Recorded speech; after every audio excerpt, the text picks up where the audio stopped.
So I have been one user who has always been an Android fanboy, but in the recent years, I completely switched to the iPhones, and the reason was simply because of a greater software, greater cameras, and a greater stability that we used to get on these iPhones. And I remember that the time when I completely switched was when Apple released iPhone 11 Pro Max, and that was the time when I started to use these iPhones. But always I used to keep an Android smartphone with me, but there was not really the SIM card that I was using those smartphones with. And the only times that I had been putting my SIM inside of the Android smartphone was when I was making some kind of review, maybe testing a device for a week or so, and then again switching back to the latest and the greatest iPhones. But this time, I think so, with the release of this iPhone 16 Pro Max, the things are a quite bit different and not for a greater good. And yes, I do not hate iPhones. This is something that I have been telling from quite a long time, but I think so that this is one of the worst smartphones that I have ever used in my life. After, I think so, the worst one, that was the BlackBerry Bold 5, and that was again a few years ago from now. But this thing, I think so,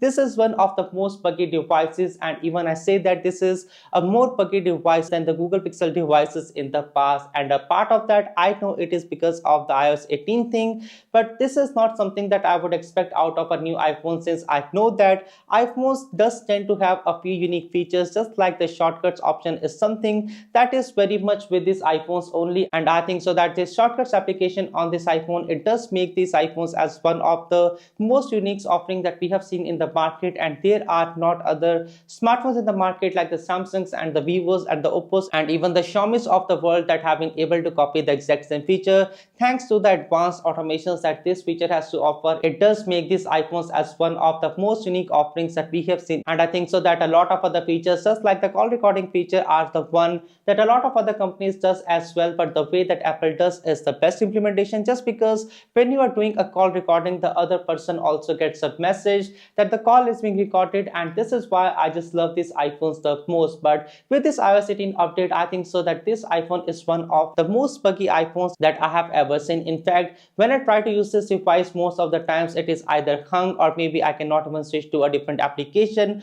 or maybe if I'm using this iPhone in one room or the other room, it just does not connect to the Wi-Fi at all. Or maybe sometimes even I just do not even get the 5G connection or the 4G connection on this device. That is an insane thing. And also I have noticed on this device that the refresh rate is not always constant at 120 Hz at the times when you need it, which is again not a good thing at all. And I also get to see a lot of random reboots on this device that is not done for a device that costs about 18 to 1900 Canadian dollars. And also the AI features on this thing, even though it is there, it is not fully baked. And a lot of times I see that the Siri is disconnected, or I would say the latest Siri version, it is disconnected from my device, and I need to turn on and off the Apple Intelligence feature on this device to be able to get back the latest Siri. Or also sometimes I just need to change or switch back from one country region to another, just so that I can just get access to the latest and the greatest AI features on this iPhone, which is just, I think so, it is just driving me insane. And also this camera shutter button, it does not always work for me. It does stutter a lot, and a lot of times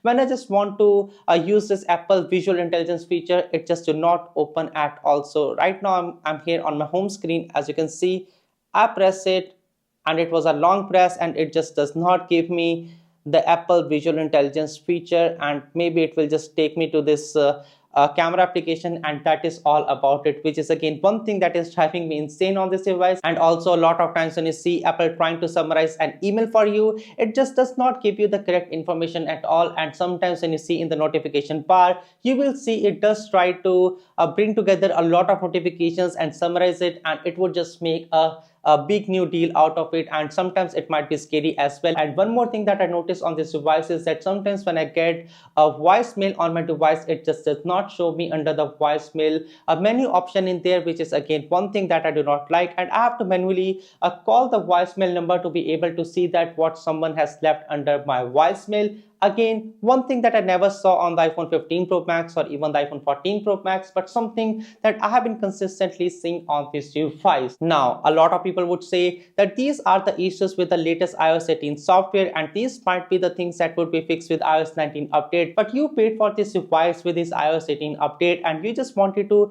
get a device that was the perfect one, the perfect cameras, the perfect AI, and so much so on a device. And even though if it is not perfect, it is, I would say, it is far from perfect, and it is even far from a good device in my opinion, and this is just a sad story. And if you're looking to buy a new device with iOS 19 update, might be you should not be looking for this device. You should just be looking for the iPhone 17 Pro Max or something, because this is not the device that I can even recommend to anyone in my home. And I think so that my wife was looking for an iPhone as well, and at a moment I thought so that I should just give this device to my wife, but this is such a bad device that I cannot even give this device to anyone. Now, if I have to switch to another smartphone, and if I look after the options in the market, the two smartphones that really struck me is the Google Pixel 9 Pro XL. That is one device that I have in my studio, and the other device is the Samsung Galaxy S25 Ultra. But again, if I had to switch to the Google Pixel 9 Pro XL, the only reason that why I would not do so is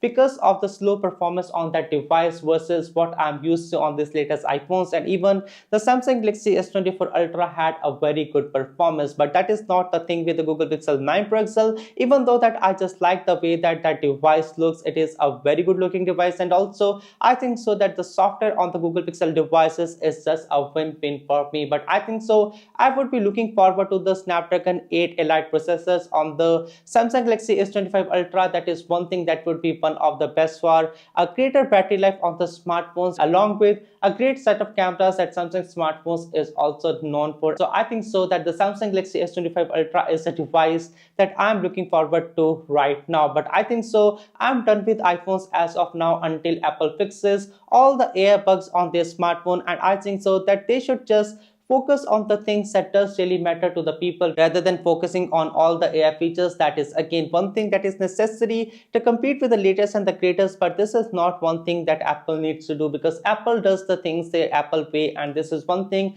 that I just do not recommend Apple to do if they do not have a stable software to deploy to the consumer market. And again, one thing that I'm going to miss if I switch from this iPhone to the Samsung Galaxy S25 Ultra completely is that I'm able to use the copy paste feature, that whenever I'm searching anything on this iPhone, I just do copy, I go back to my MacBook and I just paste it in there, and I just do this thing vice versa as well. And this might be one of the only things that I might be missing on this iPhone. But for now, I think so the way to go is the Samsung Galaxy S25 Ultra. But do let me know in the comment sections below that what are your thoughts on this Samsung Galaxy S25 Ultra and this iPhone 16 Pro Max. Do let me know. My name is Anshul. Thanks for watching, and I will see you guys in the next one. Peace.